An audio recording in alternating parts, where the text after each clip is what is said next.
닥터큐 내 몸을 말하다 2부 시작하겠습니다. 국내 간암 발생 순위는 6위지만 생존율은 34%에 불과하다고 합니다. 증상이 없어서 조기 발견이 어려운 암 가운데 하나인데요. 메디포커스에서 간암에 대해 자세히 알아보겠습니다.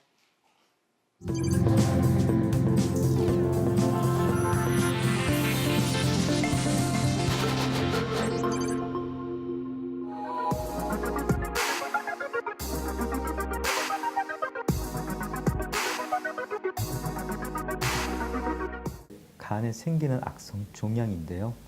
이제 원발성 간암은 주로 이제 B형 간염, C형 간염 같은 바이러스가 원인으로 생긴 암이고요. 근데 사실은 그런 원발성 간암보다는 이제 전이성 간암이라고 그래서요. 예를 들어서 췌장이라든지 대장 또는 유방처럼 다른 장기에서 전이된 간암이 이제 훨씬 많습니다.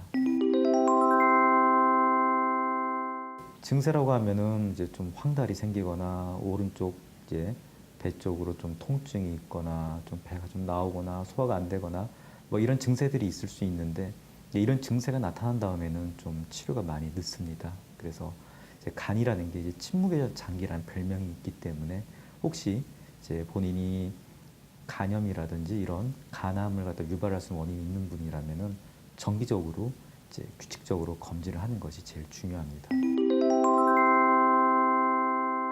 우선은 이제 원발성 간암을 이제 기준으로 말씀드리면은 이제 제일 이제 기본되는 검사는 초음파입니다. 이제 복부 초음파를 정기적으로 하고 그 다음에 이제 피 검사 중에 알파피토 프로테인이라고요. 이제 간암이 생겼을 때 좀 특징적으로 잘 올라가는 이제 피 검사 수치가 있습니다. 이제 그 두 가지를 가장 기본으로 하고요. 이제 거기서 좀 암이 특별하게 의심이 된다면 MRI 또는 CT 같은 정밀 검사를 하게 됩니다.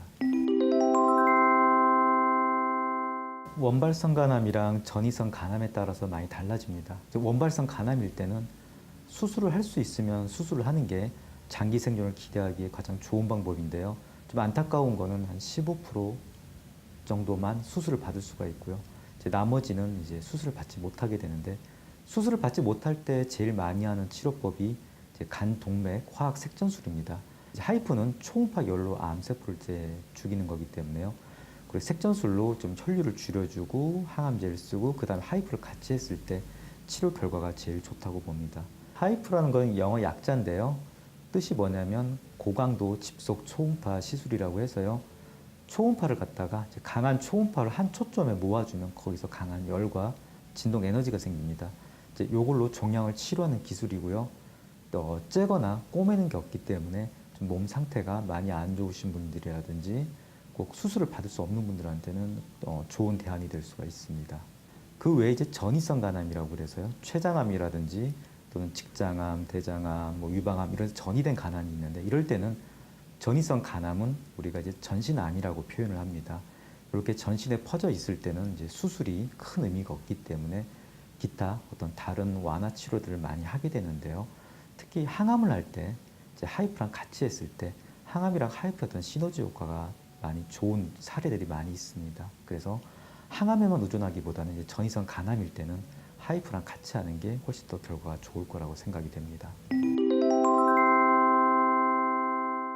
모든 시술은 다 부작용 가능성이 있습니다. 어떤 간단한 시술은 하이프 같은 경우는 이제 갈비뼈 주변이라든지 또는 유방 쪽을 할 때는 피부 화상의 위험성이 있고요.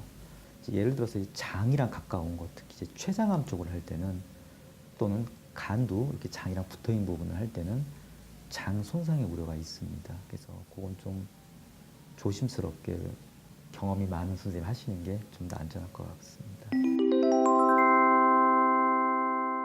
암에 대한 이제 가장 좋은 관리법은요, 이제 정기 검진, 특히 고위험군이신 분들은 꼭 정기적으로 검진하는 게 제일 중요하고요. 그 다음에 요즘 최근에 밝혀지는 거는요, 물론 이제 음주랑 흡연이 안 좋다는 건 널리 알려져 있고요.